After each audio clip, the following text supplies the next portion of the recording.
వాళ్ళెవరో వచ్చి నన్ను చంపి నా బాడీ నీ దగ్గరికి తీసుకురావడం, ఇదంతా ఎందుకులే గాని నువ్వు ఆడనే ఉండు. నేను ఆడకే వస్తా. డబ్బులు ఆడనే ఉంచు, వాళ్ళనే ఆడకే రమ్మను. టైం కలిసి వస్తుంది, మ్యాటర్ క్లోజ్ అయిపోతా. ఏమైంది? ప్రోగ్రామ్ మారింది. నువ్వు ఇప్పుడు భగవాన్ ఇంటికి వెళ్తున్నావా? డబ్బు సంపాదించాలనుకున్నా, ₹1,00,00,000 వస్తుంటే ఎందుకు వదులుకుంటా? డబ్బు కోసం ఎంత రిస్క్ చేయాల్సిన అవసరం నీకేమొచ్చింది? డబ్బు కోసం ఏమైనా చేస్తా. నేను ఏడున్నా మీరు ఏడుంటారు. డబ్బు సంగతి నేను చూసుకుంటా.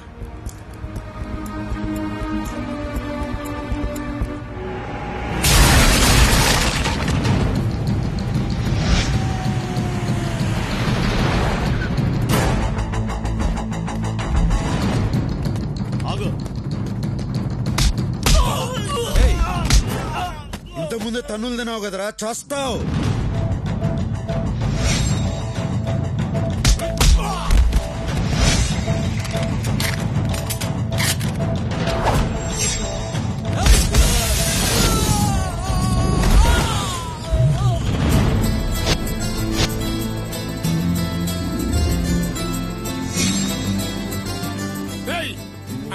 పైకి డబ్బు తీసుకోండి.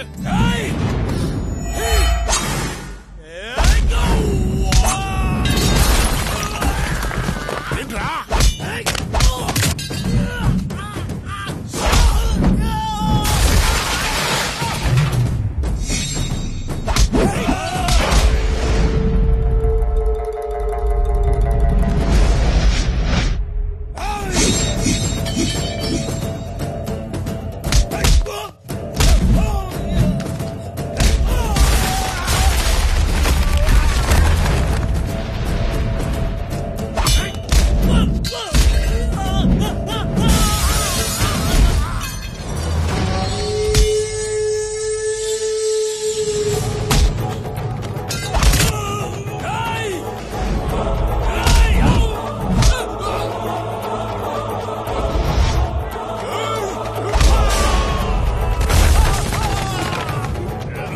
ఈ కోటు కనుక నువ్వు కోటిస్తానండి.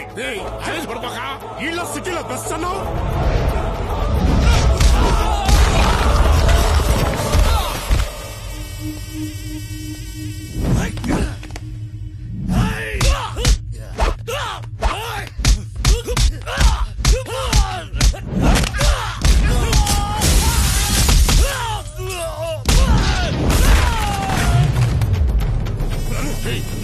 నేను చెప్పేది కదా,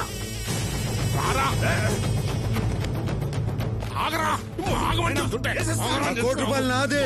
మీకు అభ్యంతరం లేకపోతే తీసుకుపోతా. నువ్వు తీసుకుపోవా? నైనా నువ్వు ఉండరా. కింద నుంచి పై దాకా కనపడ్డాడుగా కొట్టుకుంటే ఇక్కడ దాకా వచ్చాడు. ఆడికి లొంగడంలో తప్పు లేదు. నువ్వు తీసుకుపోవా? అని జోలికి వెళ్ళకరా, కుక్క సాగు చేస్తావు రే.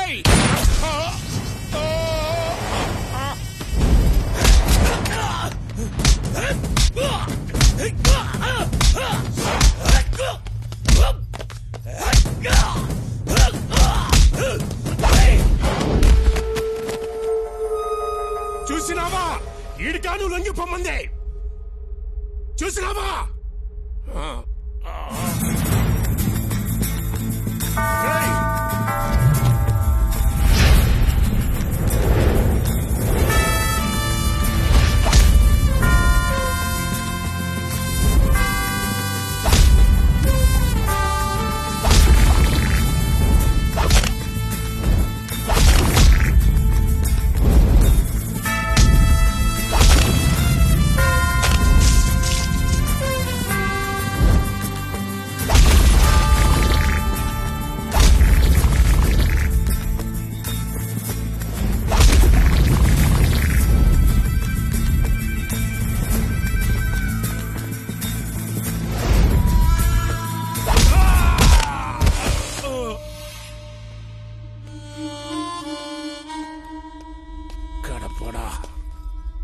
ముసలోని నే పోతున్నా.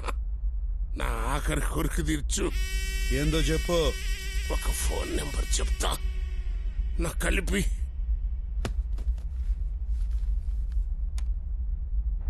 చెప్పు గంగన్న. ఈ కడపడు నన్ను నా సామ్రాజ్యాన్ని కూల్చేశాడు, నా కొడుకుని చంపేశాడు. నేను పోతున్నాను. అతనికి చెప్పు, కడప నిడిచిపెట్టదు. రేయ్ ఫోన్ పెద్దన్నకి రా. ఎవడ్రా నువ్వు? ఈడు చెప్పిన కడపండి నేనే. నువ్వు ఎవడో గాని లెక్క పెట్టుకో. రోజులు కాదు గంటలు లెక్క పెట్టుకో. రేపు నీకు పోస్ట్ మార్టం జరుగుతుంది. డాక్టర్లు నీ బాడీలోంచి 25 బుల్లెట్లు బయటికి తీస్తా. ఎదిరించేదానికి దమ్ము లేనోడే బెదిరించేదానికి కొత్త కొత్త మాటలు ఎదుర్కొంటాడు. నీ టైం దగ్గర పడింది. రేయ్ నీకు టైం బాగుండి ఏడలేవు. ఉండుంటే నీకు ఇలా పుచ్చలేచేది, రేపు పోస్ట్ మార్టం జరిగేది. రేయ్ నాతో పెట్టుకున్న వాళ్ళందరూ మట్టిలో కలిసిపోయారు. నువ్వు పెట్టుకున్నావు, నీకు చావు మూడింది. ఇది నా వార్నింగ్ కాదు, అల్టిమేట్.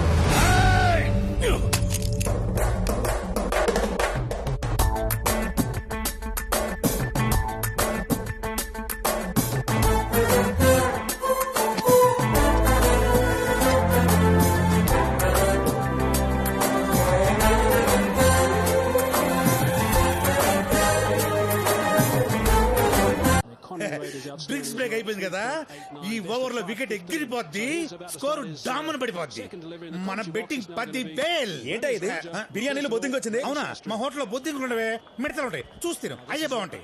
ఏ ఓవర్ లో వికెట్ పడిపోద్దో, ఏ ఓవర్ లో 6 కొడతారో మనం ముందే ఊహించగలం. అదే మన 6th సెన్స్. డబ్బు గురించి నువ్వు ఆలోచించుకో, అది ఎప్పుడు మన బ్యాక్ ప్యాకెట్ లో ఉంటది. యా బెట్టింగ్ నేను ఆల్వేస్ రెడీ. అవును నేను చెప్తున్నాను కదా. యా పరుసు నీదా తమ్ముడు. ఎవర్రా మీరంతా? ఆ కడపోడు ఏడ్నే ఉంటాడని చెప్పారు. ఎక్కడ రావాడు? డబ్బు కోసం ఎంత రిస్క్ చేయాల్సిన అవసరం నీకేమొచ్చింది?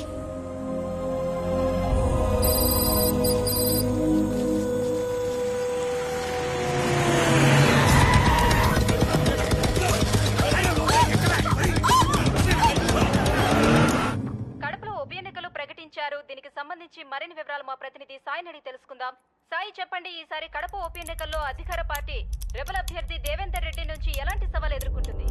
శ్రావణి, అవినీతి ఆరోపణలను ఎదుర్కొని పార్టీ టికెట్ ని పోగొట్టుకున్న మాజీ ఎమ్మెల్యే దేవేందర్ రెడ్డి కడపలో రెబల్ గా పోటీ చేస్తున్నాడు శ్రావణి. అయితే ఆయన ఓటర్లని ఎంతవరకు తన వైపు తిప్పుకోగలడు అనేది అనుమానమే శ్రావణి. రైట్ సాయి, కానీ కడపలో పేదవాళ్లకు ఉచిత వైద్యాన్ని అందిస్తూ మంచి వ్యక్తిగా పేరున్న డాక్టర్ నిర్మలాదేవి ఆయనకి మద్దతు ఇస్తున్నారని వెలువడింది. అది ఎంతవరకు నిజం? అదే నిజమైతే ఆయన గెలుపు ఖాయం శ్రావణి.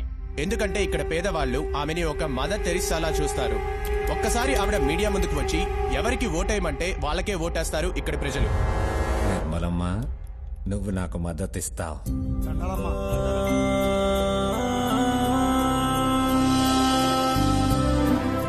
అన్నా అన్నా ఆకలిస్తుందన్నా, తినేదానికి ఏదైనా పెట్టన్నా ప్లీజ్ అన్నా. మీ అమ్మా నాన్న ఎక్కడా? మా అమ్మ చచ్చిపోయినది, మా నాన్న జైలుకి వెళ్ళాడు. అయ్యో సరే, నాతోరా.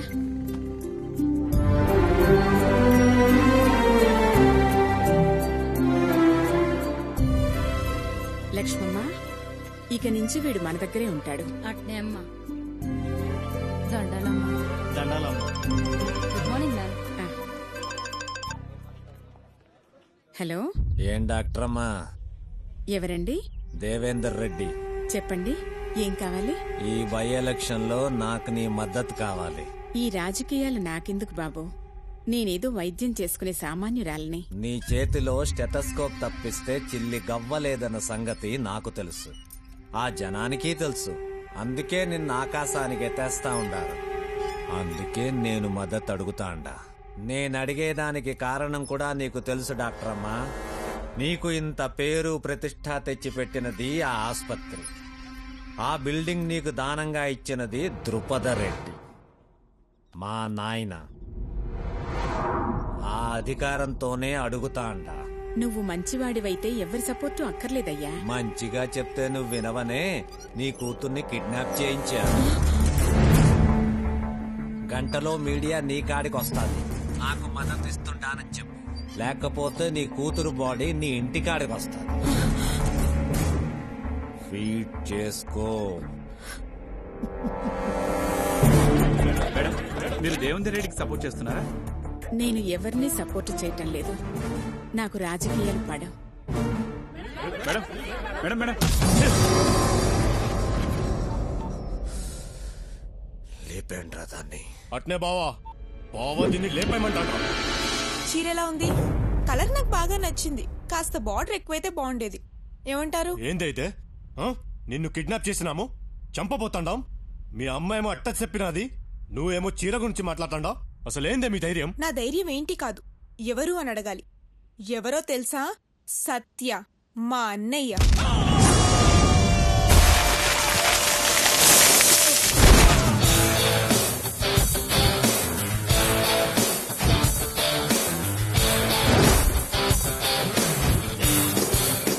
కడప మంచికి చెరుగ్గడ, చెడ్డకి రగడ. ఆయనతో కాసేపు మాట్లాడాక అందరు ఏమంటారో తెలుసా? అస్సలు నువ్వు ఏడుండాల్సిన కాదు భయ్యా. నమస్తే. రైతులకు కూడా లాభం రావాలి కదా. నువ్వు సూపర్ భయ్యా. అన్న ఏడుండాల్సినోడు కాదురా. కానీ ఇక్కడే ఉంటున్నారు. ఎందుకో తెలుసా? మా కోసం.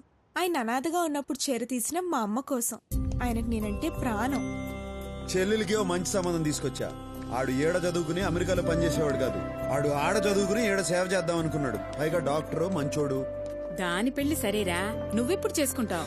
అవునన్నయ్య, నీ పెళ్లితో పాటే నా పెళ్లి. అయితే పిల్లని చూడండి, పెళ్లి చేసుకుంటా పని అయిపోతుంది.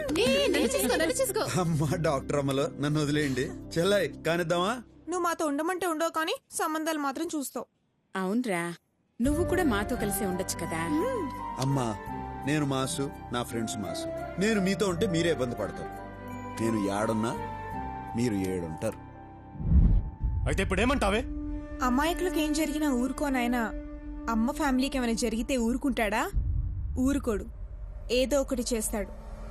ఏం చేసినా నీ దిమ్మ తిరిగిపోయేటట్టు చేస్తాడు. బావా, ఆ అమ్మాయిని జాగ్రత్తగా ఇంటికాడ దిగబెట్టరా. బావా చెప్పింది చెయ్యి. ఏంద్రా ఇదే? బావా దీన్ని ఇంటికాడ ఇడిసి రమ్మంటా అన్నాడు. దిమ్మ తిరిగిందా? ఏం జరుగుంటుందో చెప్పనా? చూడు రావయ్యా. ఏందే నీ గోల? త్వరగా రా. ముఖ్యమైన ఫోన్ మాట్లాడుతుంటే ఏంది నసా? అక్కడ చూడయ్యా. రా దేవేంద్ర అన్న, అన్నం తిందాం. రే హరి, గోపయ్య.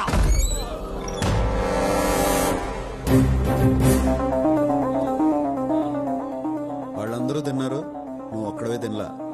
నువ్వు కూడా తిందువు గాని కూర్చో. కూర్చో. కూరలు అదిరినాయి వదినా, నువ్వేనా చేసింది? అవును. మంచి పెండ్లం, గొప్ప తండ్రి. అంత గొప్ప ఆయన కడుపును పుట్టి నువ్వేంద్రా ఎట్టా తయారైనావు? నిన్ను మెట్టుతో కొట్టాలా? నువ్వు ఇలా చేసిన పనికి ఈ పాటికి నీ ఫోటోకి దండేసేవాళ్ళు నీ వాళ్ళు. ఎందుకు ఊరుకున్నానో తెలుసా? నువ్వు ఆయన కొడుకు కాబట్టి. మీ వాడికి ఫోన్ చేయి. నాతో పెట్టుకోకూడదన్న సంగతి నీ మతికి పెట్టుకో. నాతో రగడ పెట్టుకుంటే నువ్వు మగాడన్న సంగతే మర్చిపోతావు.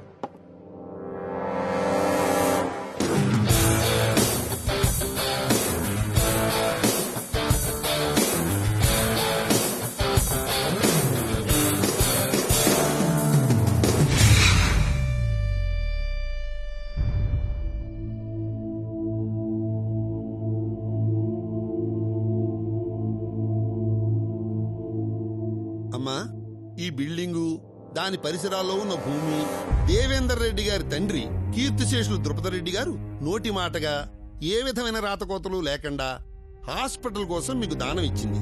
దీని మీద సర్వ హక్కులు వారసత్వ చట్ట ప్రకారంగా వారి కుమారుడైన వీరికే చెందుతాయి. కాబట్టి కోర్టు ఆర్డర్ ప్రకారంగా మీరు 3 నెలల్లో ఈ పరిసరాలు ఖాళీ చేసి వెళ్లాలి. లేదా ఇప్పటి ల్యాండ్ వాల్యూ ప్రకారం 87 కోట్లు చెల్లించాలి. లేకపోతే కోర్టు మిమ్మల్ని బలవంతంగా ఖాళీ చేయిస్తుంది.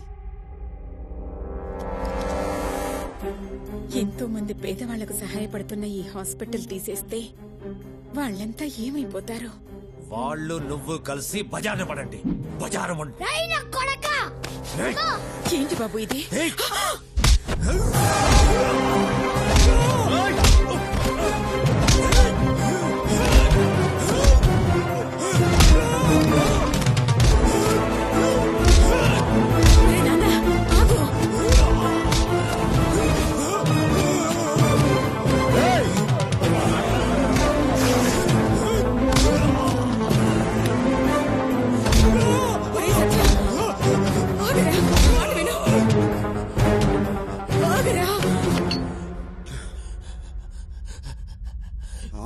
ఆపినాది కాబట్టి ఆగినా, లేకపోతే కడప రోడ్లంటే ఈడ్చిడ్చి కొట్టి నీ ఇంటి దగ్గర ఇడిచిపెట్టేవాడిని. 3 నెలల పాటు హాస్పిటల్ చుట్టూ కాదు, కడపలో ఏడ కనపడినా ఈసారి కొట్టడం కాదు, పాతి పెడతాను. పోరా!